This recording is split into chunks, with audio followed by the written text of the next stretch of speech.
Assalamu alaikum ji, Kenan Asif here with a very important video for you all, especially for the educated youngsters. आपके सामने मुल्क के हालात हैं, हमारे फॉरेन एक्सचेंज रिजर्व्स गिर रहे हैं, डॉलर का रेट बहुत ज़्यादा बढ़ गया है, पेट्रोल की प्राइस अच्छी खासी इंक्रीज़ हो गई है, लगभग कोई आप कह लीजिए 40% इंक्रीज़ आया है और आगे इसमें मज़ीद आना है। और जैसे जैसे ये प्राइसेस इंक्रीज़ होंगी हमारा मयार ज़िंदगी ख़राब होता जाएगा, हमारे लिए मुश्किलात बढ़ती जाएंगी।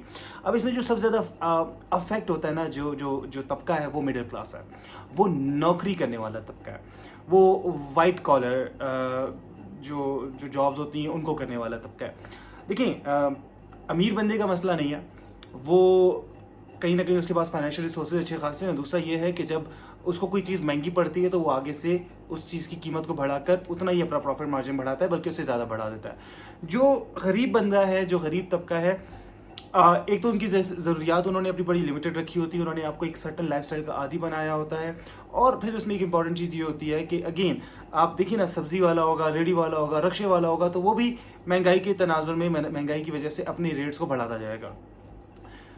पिस्ता कौन है? मिडिल क्लास तबका, तनख्वाहदार तबका, बिकॉज उसके पास महंगाई के हिसाब से भरने वाली तनख्वाह नहीं होती है, या तनख्वाह बढ़ भी जाए तो उस हिसाब से नहीं बढ़ती है। जॉन हॉपकिंस यूनिवर्सिटी के एक प्रोफेसर ने यहाँ तक अभी कुछ दिन पहले वो किया है कि पाकिस्तान की जो सरकारी फिगर्स हैं वो तो 13.75% के हैं, विच इज़ वेरी हाई, लेकिन वो कहते हैं कि महंगाई 13% से की बजाय 40% बढ़ी है पिछले कुछ दिनों में। ठीक है, so this is very important. अब मेरे और आपके पास दो ऑप्शंस हैं। एक तो हम हाथ पे हाथ धरे बैठे रहें, हम मुल्क को, महंगाई को, यहूदी साजिश को, पाकिस्तानी साजिश को, अमरीकी साजिश को, हर साजिश को रोते रहें, या हम ये सोचें कि ओके हालात तो ये हो रहे हैं, इकोनॉमिकली बड़ी मुश्किलात आने वाली हैं, तो अल्टरनेटिव क्या है? वो 40,000 रुपये जिसकी तनख्वाह है उसको 2,000 इजाफी मिल रहा है, उस 2,000 में क्या हो जाना है आपका? सो द थिंग इज़ कि आपको अल्टरनेटिव सोचना पड़ेगा। एक ऑप्शन तो वही है कि रोते रहें, कर्ज करते रहें, गालियां देते रहें और जो भी हो सकता है। दूसरा ऑप्शन ये है कि ये देखें कि इन हालात में आपके पास अपनी आमदनी को बढ़ाने के क्या तरीके हो सकते हैं।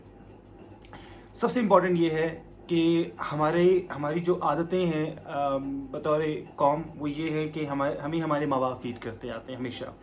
30-30 साल का बेरोज़गार बेटा भी होगा तो माँ बाप की पेंशन भी चल रहा होगा।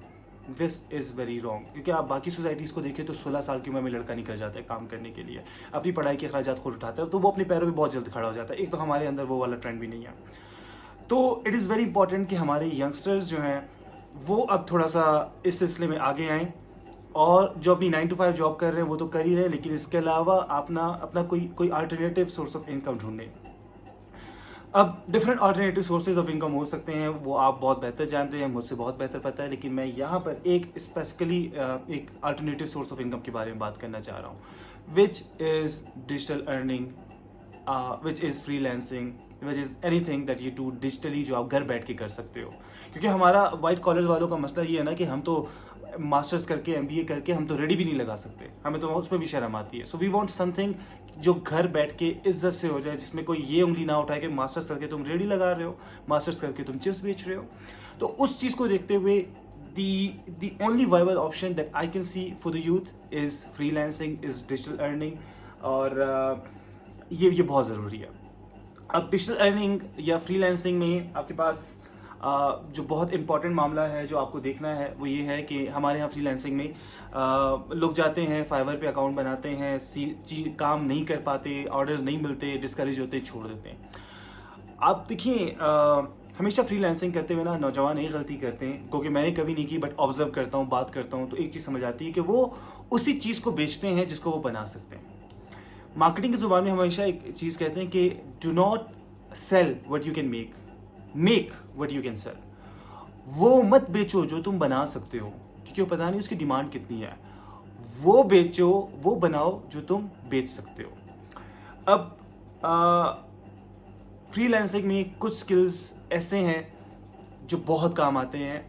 आप उन स्किल्स को देखिए, उन स्किल्स को फॉलो करें, उन स्किल्स पे काम करें, और उसके लिए आपके पास कुछ सोर्सेज हैं जो मैं आपको बताने जा रहा हूँ। वैसे सबको पता होने चाहिए, जिनको नहीं पता ये वीडियो उनके लिए। नंबर 1, इनेबलर्स के नाम से एक बहुत ही ज़बरदस्त प्लेटफॉर्म है। इनेबलर्स कोई 60-70 कोर्सेज आपको करवा रहा है अपनी इनेबलर्स वीडियो सीरीज़ के ज़रिए। हर वो बंदा जिसकी तनख्वाह 70,000 रुपये से कम है वो इस कोर्स में फ्री इनरोल हो सकता है, और जिसकी तनख्वाह 70,000 रुपये से ज़्यादा है विच इज़ वेरी गुड, तो उस बंदे को $160 देकर यानी लगभग कोई 32-33 हज़ार रुपये देकर उसने इन कोर्सेज़ में इनरोल होना है। तो अगर आपकी तनख्वाह 70,000 रुपये से कम है तो आप बिल्कुल मुफ्त इन कोर्सेज़ में इनरोल हो सकते हैं। So please look at these videos, यहाँ से स्किल्स डेवलप करें। डेटा एनालिटिक्स का बहुत ज़्यादा आजकल इसका राज चल रहा है, बल्कि सबसे ज़्यादा जो कमाने वाले हैं फ्रीलांसिंग की दुनिया में वो डेटा एनालिटिक्स वाले हैं। इस तरह वर्चुअल असिस्टेंट्स का बहुत इंपॉर्टेंट रोल है, और मेरे एक फ्रेंड मुझे बता रहे थे कि वर्चुअल असिस्टेंट आमतौर पर कोई इसकी जो सैलरी होती है ना, एक बंदे से जो वो लेता है वो $300 से $400 होती है, और एक बंदा एक वक्त में 3 से 4 लोगों के लिए वर्चुअल असिस्टेंट के तौर पे काम करता है। तो आप वर्चुअल असिस्टेंट के कोर्स को अगर देखें और ये वाली बात अगर हम उनकी सही माने, तो इसका मतलब ये है कि एक बंदा $1200 के करीब मंथली सैलरी ड्रॉ कर सकता है, और $1200 का मतलब आप 2.5 लाख घर बैठे कमा सकते हो। गो कि इट्स नॉट दैट ईजी, ऐसा नहीं है कि आज आपने शुरू किया आज आपको रिजल्ट आना शुरू हो गए, लेकिन ये एक फेज़ है जिसकी तरफ आप जा सकते हैं। इस तरह के और बहुत सारे कोर्सेज हैं। द थिंग इज़ आपको ये देखना है कि आपकी स्ट्रेंथ क्या है, आपकी इंग्लिश कैसी है, आपकी कम्युनिकेशन कैसी है, आपका बाकी सारा सिलसिला कैसा है, और उसकी अपनी स्ट्रेंथ्स वीकनेसेस की बेस पर अपने लिए कोर्स देखें, चूज़ करें और उन कोर्सेज में आगे बढ़ने की कोशिश करें। So one important source is enablers, आज जाएँ, चेक करें और फिर पता करें। दूसरा एक बहुत इंपॉर्टेंट सोर्स है डिजी स्किल्स के नाम से, लोगों को पता होगा, लेकिन और हर साल तकरीबन 2.5 लाख, हर साल कह रहा हूँ, हर बैच में 2.5 लाख पाकिस्तानी इसमें इनरोल होते हैं, और अभी भी बहुत सारे पाकिस्तानियों को इसके बारे में पता नहीं है। डिजी स्किल्स के वैसे कोर्सेज बहुत अच्छे हैं, आप सब जानते हैं, लेकिन कोई 5 न्यू कोर्सेज इन्होंने इंट्रोड्यूस किए विच इज़ वेरी इंपॉर्टेंट। पहला है soft skills and communication skills. हमारे यहाँ बंदा नाकाम इसलिए होता है कि काम सारा आता है, उसको कम्युनिकेशन नहीं आती है, उसको बिट करना नहीं आता, उसको लोगों को कन्विंस करना नहीं आता, वह लोगों के दिमाग में घुस नहीं सकता कि क्या ऐसी बात करूं जिसकी बेस पर इस बंदे को मैं पिच कर सकूं और कॉन्ट्रैक्ट विन कर सकूं। सो ये कम्युनिकेशन स्किल्स वाला और सॉफ्ट स्किल्स वाला जो कोर्स है ये यकीनन इन चीज़ों को एड्रेस कर रहा होगा। दूसरा इसके अंदर वर्चुअल असिस्टेंट्स का कोर्स है, जिसकी मैं अभी बात कर रहा था कि $1200 के करीब मेरे एक फ्रेंड मुझे बता रहे थे कि यूजुअली एक वर्चुअल असिस्टेंट अर्न करता है। तो अगर आप वो वाला काम नहीं करना चाहते हैं कि बार बार बैठ के बिड करते रहें, कभी कॉन्ट्रैक्ट आ रहे हैं कभी कोई नहीं आ रहे, थोड़ी सी परमानेंसी आप लाइफ में चाह रहे हैं, तो वर्चुअल असिस्टेंट का कोर्स, अमेजॉन वर्चुअल असिस्टेंट का कोर्स बहुत अच्छा है। इसके अलावा डाटा एनालिटिक्स का कोर्स उन्होंने इंट्रोड्यूस करवाया which is again very good, video editing का कोर्स करवाया है, व्लॉगिंग का कोर्स करवाया है which is again very good. So it is now time कि आप अपने स्किल्स को थोड़ा सा पॉलिश करें, थोड़ा सा इसको फर्निश करें और इन स्किल्स के बेस पर अर्न करना स्टार्ट कर दें। हमारे यहाँ लोगों में बड़ा टैलेंट है, इसमें शक नहीं है। मसला ये आता है कि उस टैलेंट की कमर्शलाइजेशन हमें नहीं आती है। हमें बड़े बेहतरीन आर्टिस्ट मिल जाते हैं, पेंटर्स मिल जाते हैं, लेकिन उन पेंटर्स को अपनी स्किल्स को बेचना नहीं आता। सो 2 स्किल्स लाइफ में बहुत ज़रूरी हैं। एक स्किल है कि आपने बनाना क्या है, किस चीज़ को आप बना सकते हो, किस काम को परफॉर्म कर सकते हो, वेबसाइट बना सकते हो, कोई मोबाइल रिपेयर कर सकते हो, जो भी सिलसिला है, ठीक है ना। तो एक तो आपको स्किल चाहिए, तो ज़िंदगी में कोई एक स्किल जिससे आप अर्न कर सको। दूसरा आपको एक स्किल चाहिए कि उस चीज़ को बेचना कैसे। मैकडॉनल्ड्स की हमेशा हम मिसाल देते हैं ना, McDonald's is not the best burger maker, ठीक है। आपकी अपनी गली में उससे 100 गुना बेहतर बर्गर जो है वो उससे बड़ी सस्ती कीमत में मिल रहा होगा, लेकिन मैकडॉनल्ड्स है क्योंकि मैकडॉनल्ड्स बेस्ट बर्गर मेकर नहीं है, मगर बेस्ट बर्गर सेलर ज़रूर है। So this is also something जिस पे आपने गौर करना है, फोकस करना है। ये बड़ी मेहनत वाला काम होता है और इसमें कई साल भी लग जाते हैं इस्टेब्लिश करने में अपने आप को, बट करना पड़ेगा। अभी नहीं करोगे तो आगे जाकर हालात और मुश्किल होते जाएंगे, टफ से टफ होते जाएंगे, पेट्रोल अफोर्ड नहीं कर सक रहे होगे और बहुत सारे मामला होंगे। I am not just trying to scare you, but I am just trying to थोड़ा सा अवेकन करना चाह रहा हूँ।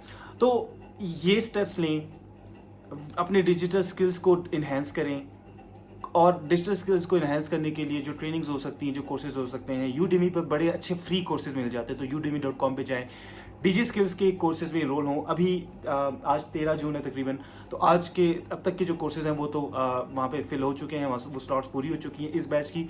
लेकिन अगस्त सितंबर में डिजी स्किल्स में दोबारा कोर्सेज आएंगे, वहाँ जाएँ। इनेबलर्स में जाएँ, इनेबलर्स में आप फॉर्म फिल करेंगे, 10-15 दिन के अंदर वो आपको वो वेरीफाई करके आपकी सैलरी स्लिप या आपका जो स्टूडेंट कार्ड है उसकी बेस पर आपको वो फ्री ने जो एक्सेस है वो दे देंगे।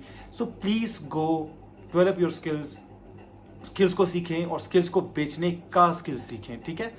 सो just do this and hopefully आपके लिए चीज़ें बहुत बेहतर हो जाएंगी in comparison to the people जो हाथ पे हाथ धरे बैठे रहेंगे। बिकॉज मैं फिर कह रहा हूँ, इस तमाम इन्फ्लेशन में ना पिस्ता कौन है, इस तमाम इन्फ्लेशन में मुश्किलात किसके लिए पैदा होती हैं? उसके लिए जो तनख्वाहदार बंदा है। अब सीधी बात है कि हमारी तनख्वाहें इतनी नहीं होती हैं बाज़ औक़ात कि हम बच्चों को स्कूल में दाखिला दिलवा सकें, किसी मुनासिब स्कूल में। तो उसमें हम इस तमाम तर बोझ को जो आगे आ सकता है, जो हम पे शिफ्ट किया जा सकता है हुक्मरानों की जानिब से, उसको देखते हुए ईदर कीप क्राइंग और डू समथिंग जहाँ पर आप अपने लिए, अपने घर वालों के लिए कुछ कर सकें। मैं हमेशा, मेरी एक बड़ी फेवरेट कोटेशन है कि जब बारिश होती है ना तो बाकी सारे परिंदे घोंसलों में छुप जाते हैं, लेकिन शाहीन जो है वो बादलों के ऊपर परवास करता है। ऑप्शन आपके पास है, मर्जी आपकी है।